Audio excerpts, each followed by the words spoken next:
Oh, hello, me from the future, coming to inform you that this is the intro to a very sparse vlog of me going with my cousin to the Lila Sage Wild and Wrangled book signing event at Books A Million in the Katy Mills Mall in Katy, Texas. It's not a lot, but you'll get my debrief at the end. I hope you enjoy, honestly, probably my debrief more than like the handful of clips that I got. I just, you know, if I had a better seat, you know, but we got what we got, folks. We got what we got. Anyways, enjoy. It's the wind.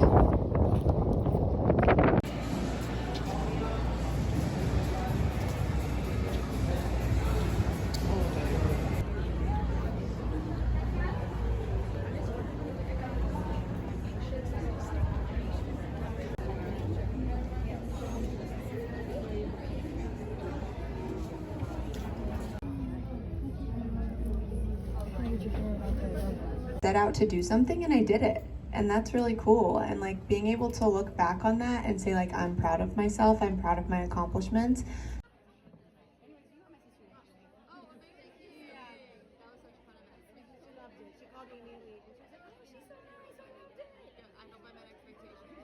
All right, so I hope the footage that you saw was good. If not, I'm sorry. I'm learning, and honestly, this is for the memories. And maybe to give people like insight sometimes to things. Like, I always like knowing context before I go into something new. So you're probably gonna hear my upstairs neighbors. They're out and about. So here are my books. Here's the thing. We got there an hour early-ish. So the event was supposed to be at 6 and we got there at like 5 and there were already tons of people. So we got our seats, we stayed sat the whole time, and kind of a bummer. I kind of wish I would have gotten up and like looked around because I've never been to a Books A Million before.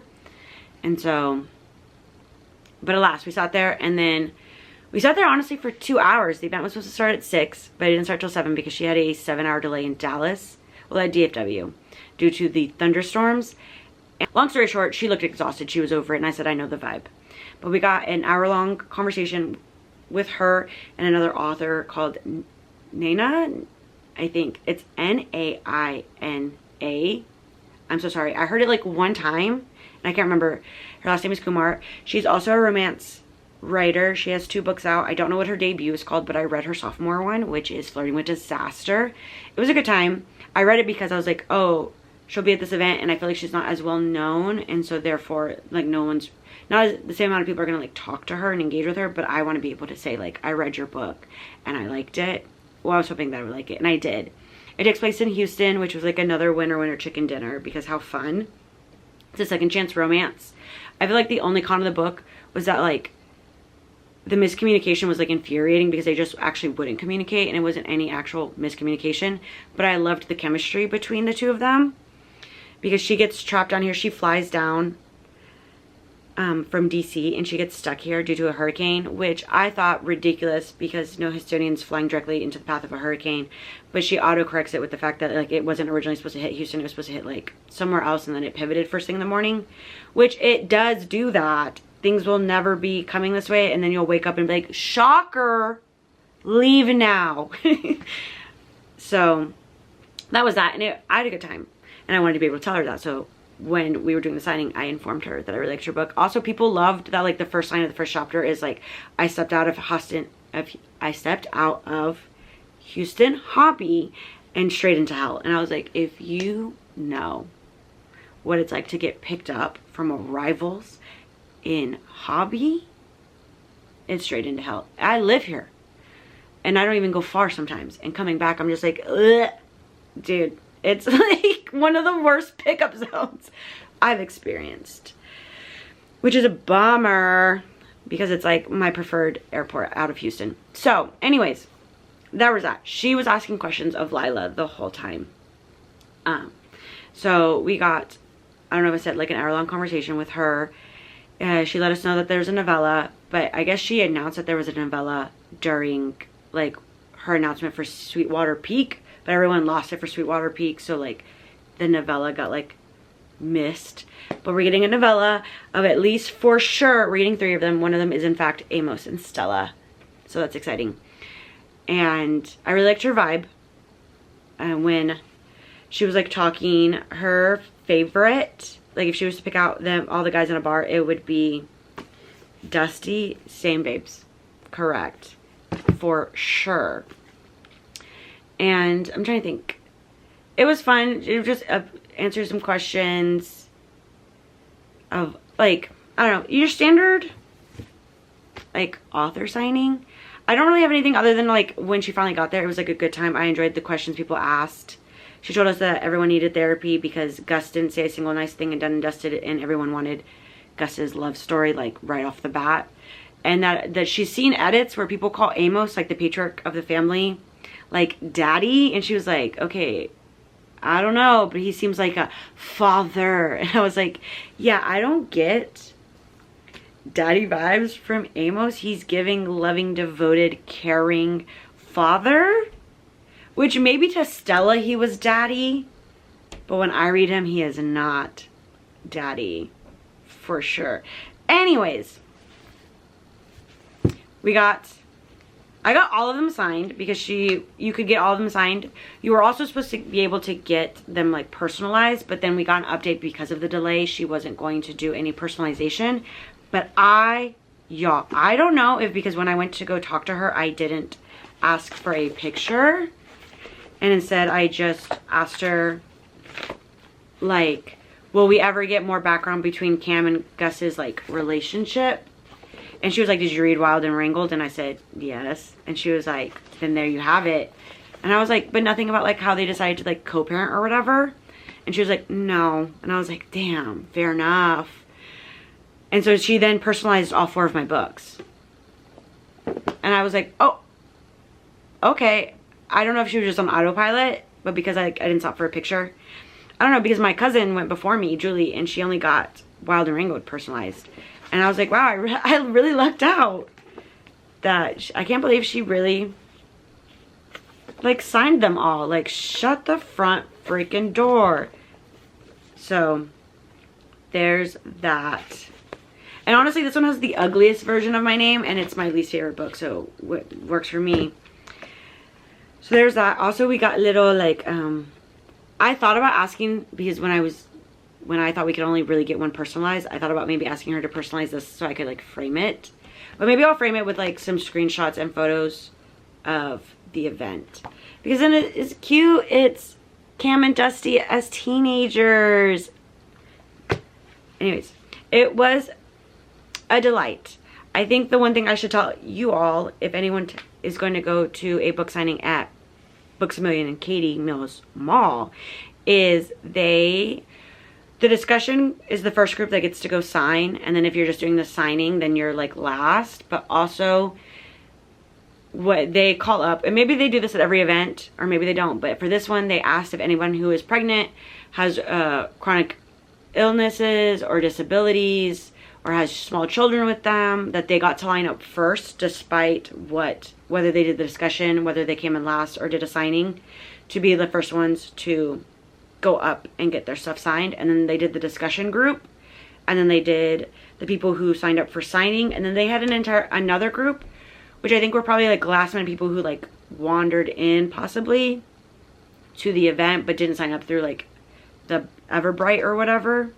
So there was that. They also had extras for you to sign of like all of her books. They also had extras of all of Kumar's books to sign, which is different than when I did Book People, because Book People predominantly had just like a handful, like 1 or 2 copies of Olivia Blake's other books. Whereas there wasn't plenty. So like if you were like last and people hadn't brought like their own books, like you weren't getting a book. But they had like a decent chunk of books for people to go up and like ask for them to be signed and then pay for them later. So that was my experience. It was nice. Parking at the Katie Mills Mall was easy. Getting to BAM was easy for the most part. It's by the food court. And we had a great time. The signing went quickly. She was a vibe. Both authors were a vibe. Both seem very lovely. And again, 10/10 recommend. So I'm gonna really try. I hope she goes on tour for Sweetwater Peak, because I will definitely do that. I honestly have a NetGalley account, and I think I might try when it goes up on NetGalley to try to read it. But then I'm like, I'll read it so early. Anyways, I don't know. But isn't this exciting? Also, now that we're here, here's my ranking for my favorites. Lost and Lassoed, number 1. 2 and 3 are tied for Swift and Saddled and Done and Dusted. This one edges out Swifted and Saddled, because I felt like the very beginning of this was like a little cringy. Just from like the bar scene, I was like, you're doing too much, babes. But maybe people, like I say, maybe people do a little too much at bars. Just maybe it's not me. Because this one, I didn't feel cringy. This one gave me a little bit of a cringe. So this is 2, this is 3, but they're both evenly killed, honestly. Very close. And then my least favorite is Wild and Wrangled, which is a bummer, because I really feel like this really would have been the one that would have really gotten me. Like, do you see them? Do you see them? Oh! I just felt like we spent a little too much time in the background. And by background, I mean in the past. I wanted the now. I wanted here. So, but either way, ate it up. And then there is a novella in the back. And it's so good. It's so good, I sobbed. I cried. So, should I tell you what these are about? Yeah, anyways, I'll tell you. We're coming close to the end, and I don't think I got enough clips to really make this a significant video, so you're going to get a little bit of summary. So these are their Blue Rebel Ranch. So this is an imaginary ranch in Wyoming in a place called Meadowlark. And it's basically about a singular family. These are siblings, and this is the co-parent of one of the siblings. And Amos is the father figure, very loving, very devoted. And he loves his kids so much. It's beautiful. This first book is Emmy. She's the baby. It's her book. And it's basically, the big trope is brother's best friend for the most part, and a little bit of, I think maybe an age gap, but I just think that she feels really young, and I think she's actually older than I perceive her to be. Because the Barnes & Noble special edition here has their birthdays. I took a picture of it. So I don't actually know how old she's supposed to be, but she feels young, but I think she's like the same age as Teddy. And Teddy is much older. But anyways, this trope is brother's best friend. This one is Wes. Sorry, there's a fly. And it's basically big city girl moves to small town, falls in love. Lost and Lassoed is single dad trope. And kind of also little sister's best friend type deal. Wild and Wrangled is second chance for sure. And Cam is Gus's like co-parent, and Dusty is kind of like all of their friends. They've been around for a minute, so they're all kind of like interconnected. It's very like biofam, but also at the same time found family, because like Ada and Cam and Dusty like are very integrated into the family, so it gives found fam vibes, but like it's mostly surrounding this family. And her new duology that she announced with the first book coming out in the fall is Sweetwater Peak, and it's a place 2 hours, I think, like north of like Meadowlark. So there's that. They're cowboy romances for the most part. They're a good time. Small town romances. I ate them up. They were all, honestly, I give them all 4s. This one was going to be like a 3.75, 3.5, but the novella at the end, in my opinion, saved it. But they were all 4s. I loved it. Ate them up in about 24 to 48 hours. They hit everything. They were everything I needed them to be in the moment. So, there's that. All right. Well, I'll catch you guys sometime in the future. Bye.